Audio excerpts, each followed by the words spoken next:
Relationship goals, BFF goals, personal goals. Marami tayong goals na gustong tuparin sa buhay. Sabi nga ni Rufa May, todo na to! Go, go, goals! Pero alam niyo ba, ang Pilipinas, marami ring goals na kailangang tuparin? Isa sa mga ito ang 17 Sustainable Development Goals o SDGs na itinakda ng United Nations.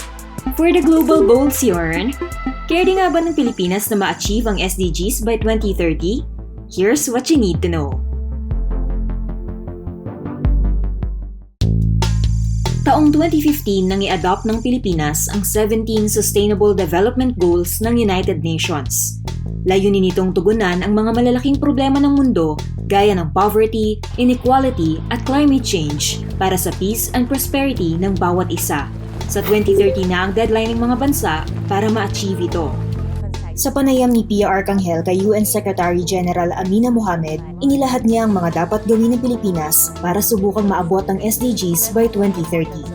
It's an agreed deadline, and so therefore we should do as much as we can do before then. I'm not a believer and not attempting to make the best of the 5 years that we have, because it will involve millions of people's lives that we could make an improvement in, for education, for health, for more peaceful communities, for jobs. These are really important issues.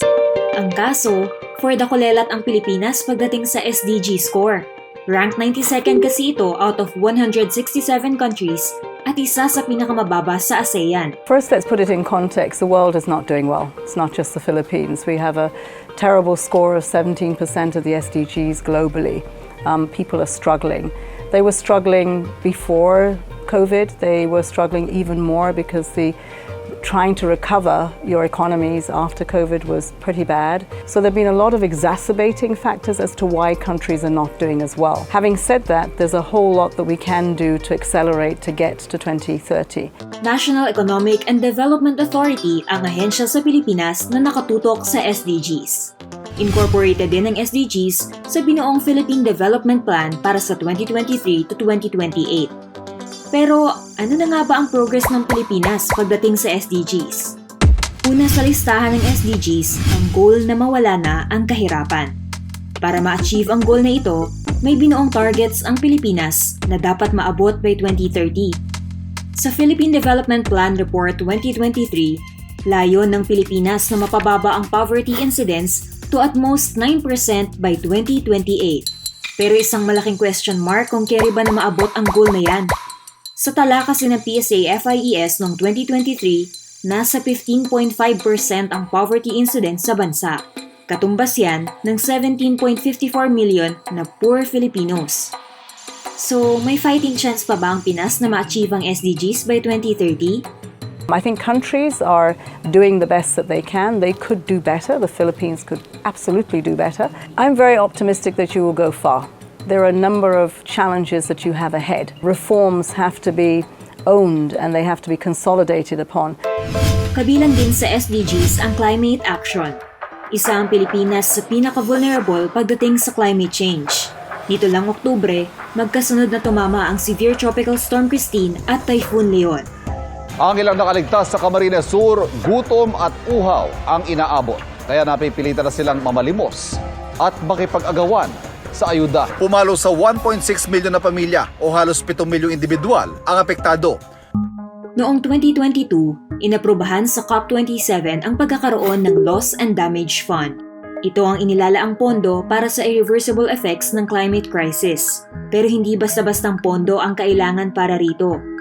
Sa developing country kasi gaya ng Pilipinas, kailangan na aabot sa $400 billion kada taon para sa loss and damages na dulot ng climate change. Funding it, like everything else today, is challenged with public resources, private resources, all are challenged. What the UN is doing is that we will have COP29, and this is a finance COP, and it will be talking about what we do with a recommitment to a quantitative goal that will allow us to execute Article 9 of the Paris Agreement that brings public funding to climate action. Last but not the least sa SDGs, ang Partnership for the Goals. Kinikilala nito ang kahalagahan ng cooperative efforts across sectors at global partnership para maisakatuparan ang lahat ng SDGs. the private sector have to bring something to the table. Government has to bring something to the table. The international community has to do that. And then I think we'll go far. Ang problema, 15% lang ang on track na ma-achieve ng Pilipinas by 2030 para sa SDG 17. Sa isang pahayag, sinabi ni UN Resident Coordinator in the Philippines Gustavo Gonzalez na 30 years behind ang progress ng Pilipinas pagdating sa SDGs. Isa ang pag-maximize sa new technologies sa tinitingnang solusyon para mas umusad ang global partnership sa pagitan ng mga estado. We also looked at, as I said, the new technologies and how we can create the guardrails for the potential of new technologies and perhaps leapfrogging in education. And then, of course, the financial system. This is a system designed not for today, and it needs to be more inclusive. It needs to open up the capital markets so that you can invest in development and grow your economy. Your domestic resources that you mobilize from that can then do the very basics for the people of the Philippines and, of course, other countries. Nakaka-pressure isipin na napakalayo pa ng Pilipinas sa SDGs pero nalalapit na ang deadline para tuparin ang mga ito. Bakit nga ba mahalaga na ma-achieve natin ang SDGs? People will be left behind. Women's rights will be left behind. Gender-based violence will not have been eradicated as we would like it to be. Hunger and poverty, inequalities, the lack of jobs, those are implications, and they can cause a lot of social unrest. Climate and as you see it now, more intense events that are happening. If we don't deal with mitigation and emissions, adaptation, then of course there will be more suffering every time you have a climate event. So the implications for not getting the agenda done are clear, and that should give us the incentives and the momentum to push to get it done, because we really can't leave anyone behind. Malayo pa, pero malayo pa kasi talaga eh. Char! Sa nalalapit na 2025, may 5 taon na lang ang Pilipinas para subukang ma-achieve ang 17 Sustainable Development Goals.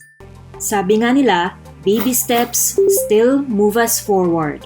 Gaano man kaliit ang hakbang, ay may tuturing pa rin na pagbabago.